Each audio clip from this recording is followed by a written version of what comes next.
So why are we here? Couple of points, couple of people to come in. Why are you here? Why is this relevant to you? Aidan, I'll start with you. Certainly time management, prioritizing time is something that's at the forefront of all of our minds. Certainly in a digitalized world, it's easy to suck that time quite quickly with how we interact with our teams, be it WhatsApp, be it Zoom chats.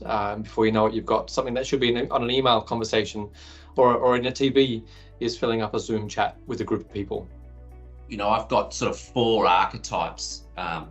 One is called the hero, one is called the technician, one is called the survivor, and one is called the driver. And you will relate to one of these or more of these for yourself or for others. And as I said, try and think about this in relationship to yourself and others. So personally, I really relate to the technician. So I've got an engineering degree. I try to think of inputs and outputs and process. And in the work we do, that's enormously helpful because very few organizations can bring the leadership system, right? But in my passion for measurement and outcomes orientation, I really love getting into the whole architecture of how to make change happen across an organization. And I've had to learn a few things over the years where that can be not so helpful. So one thing, for example, is, if it all stays in my head and I don't bring my client in to co-create it, that's not very helpful. Or secondly, if I don't bring my team into it to help develop some of the thinking a bit further, that can be a bit of a limiting factor as well. So I think this idea of technicians and kind of sometimes waiting for perfection or wanting to get it perfect, I've got a lot of sympathy for that sort of situation.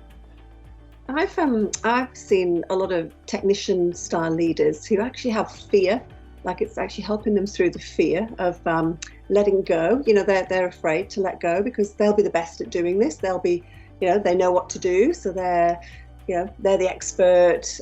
Giving it to someone else will take more time to get things done, and therefore it will lead to more work. So there's that sort of actually helping people through sort of recognizing that actually, as a leader, kind of stopping that, and it's okay to stop. That's a real transition point I found for a lot of people I've worked with, helping them step up into leadership, away from that sort of, expert sort of technician type of role. The survivor is the case where these individuals, they're so stuck in today and they're so stuck in fighting this fire, that fire, that sometimes they don't give themselves permission to really claim where they want to take their function or their area of responsibility. And I think about one client in particular. She is a healthcare organization. She was brought up into the top team as an acknowledgement of her enormous capacity and capability. Like, she had enormous respect around the business, but she always felt like she wasn't able to get ahead of things, and she was questioning her own imposter syndrome. Why am I here? Am I able to do this?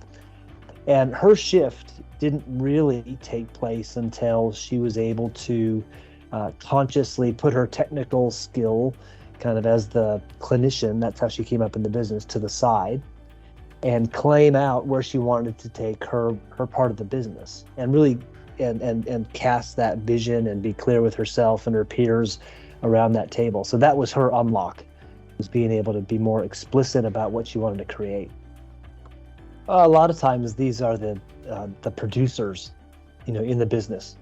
So these are people who are enormously respected because they're the A player. They're the top salesperson. They're valued. They want to be valued for their contribution and in some ways affirmed for their greatness, really.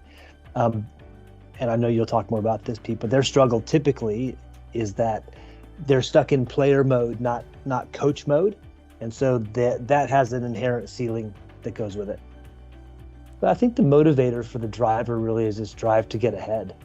And so the struggle sometimes can be they view themselves as superior. So talking about those 360 results, Pete, that you mentioned sometimes we see is that others perceive them as kind of an island because of their need to kind of get ahead. My observation is if the executive leadership team have not got real clarity around what their top 20%, then the rest of the organisation sort of is on the treadmill of the busyness of all of the things rather than the clarity of the priorities. So it starts with creating the clarity.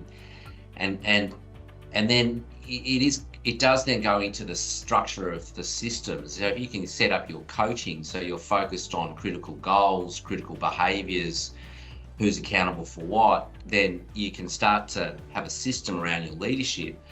And then the leader, from a communication point of view, how do you reinforce those themes in your town hall?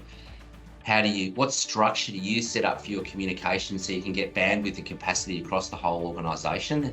Think about that in a smart way. Like, how do you do that now, where you can get across everyone in a really time efficient way, but really reinforce key messages? And I think there's a big opportunity for all of us to do that.